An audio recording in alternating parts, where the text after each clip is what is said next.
Is a last man standing match and is for the WWE United Kingdom Championship. Lock the doors. Hide your kids. The Hide your wife. Fringe is in the house.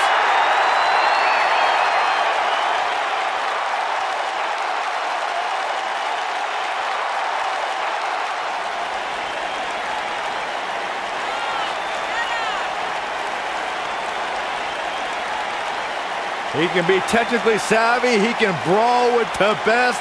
Dean Ambrose, he's an anomaly. No, he's not, Byron. He's nuts.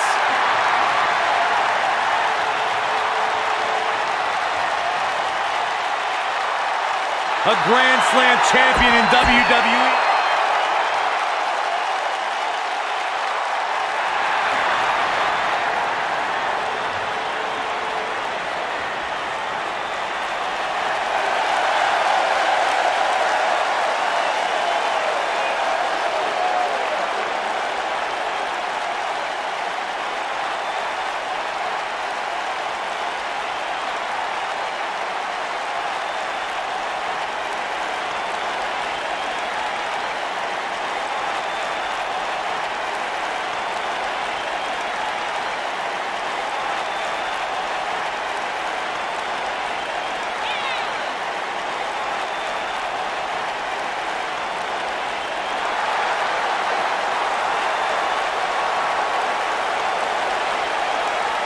Very rarely will you find a superstar who derives as much pleasure from hurting their opponent as Pete Dunne does.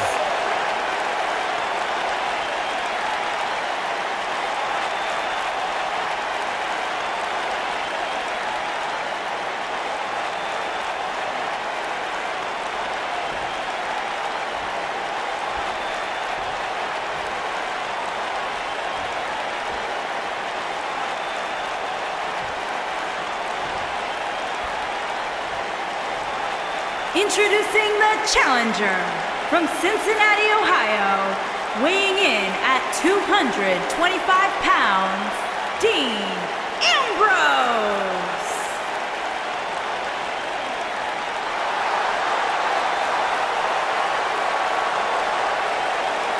Introducing the champion from Birmingham, England, weighing in at 205 pounds, he is the WWE United Kingdom Champion, Pete Dunne.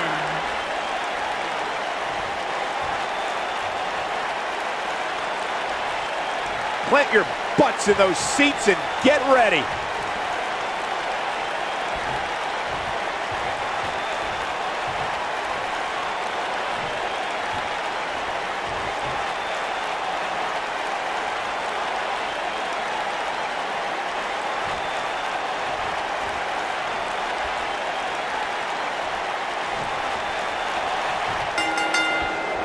You can bet that Pete Dunne is going to look to utilize his classic English mastery of submission holds and attacking an opponent's limbs.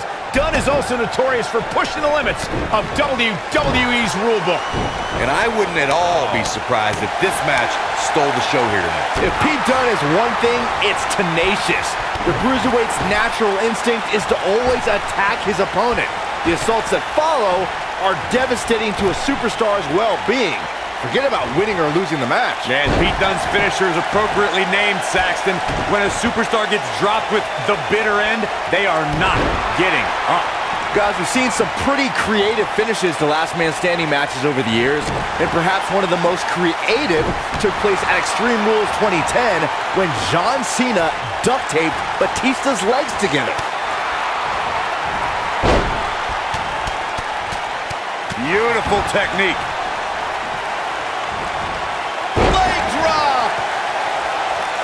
Byron, regarding that Cena-Batista match you mentioned, not only did the Animal lose that night, but it was also likely one of the most embarrassing moments of his career. Of course it was, Cole. Wouldn't you be embarrassed if you struggled to stand because your feet were taped together? Come on.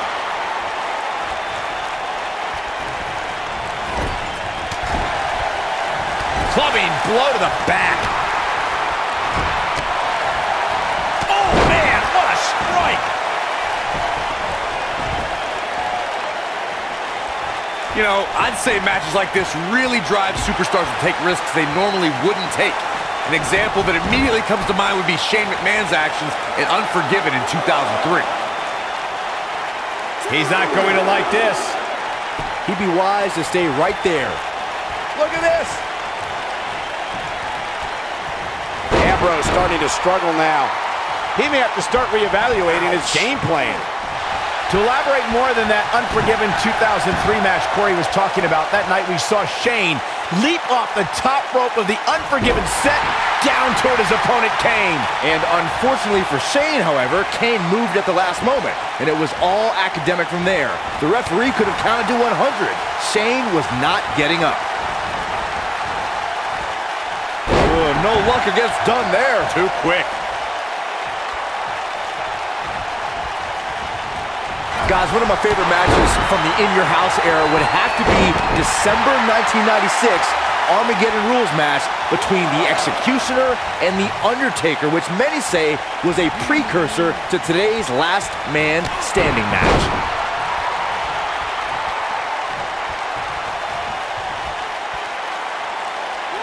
We will go on.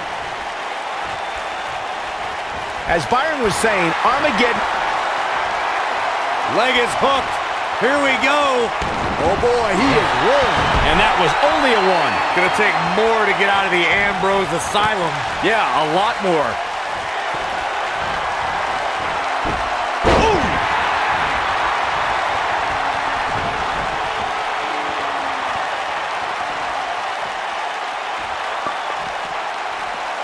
I'd say every superstar remembers their first match on Raw, but for Pete Dunne, Byron, his first match has a little extra special meaning as it took place in his home country of England.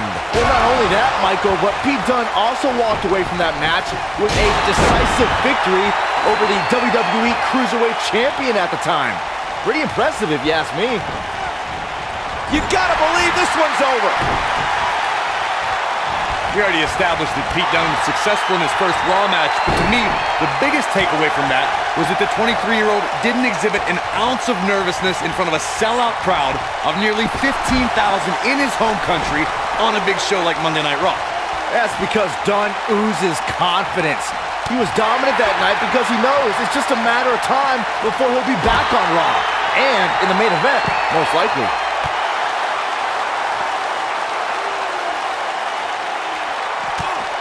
It's no secret, guys, that the Last Man Standing match tests a superstar like no other contest. Nowhere else do the rules dictate you must decimate your opponent so much that they cannot answer the count of 10.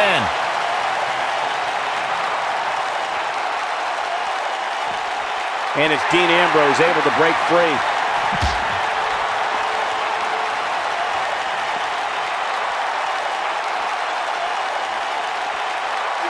The slam! With the damage sustained by Dunne, he could be on his way out! We could be looking at the end of this championship run. The Bruiserweight is going to have a tough time punching his way back into this.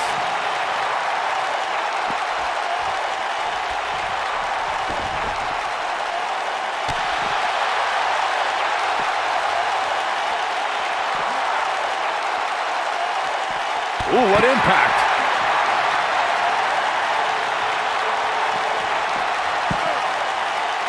Nobody controls the pace of a match quite like this guy.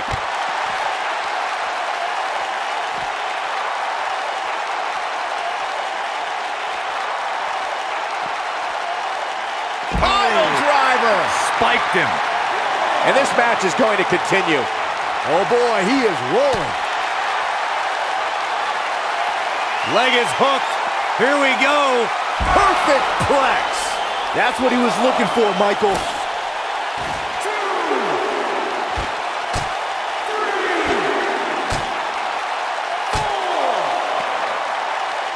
Given the amazing shape these competitors are in, I'm not sure it's even possible to keep one of them down for the 10 count.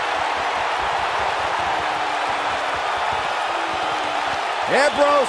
Bang! Dirty deeds. The championship is in serious jeopardy, guys. Uh-oh, here we go.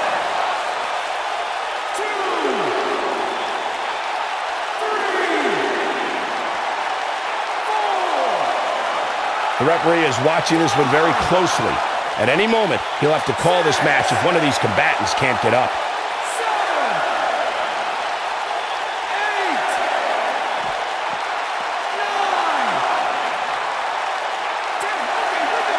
9, 10. Dean Ambrose gets the win.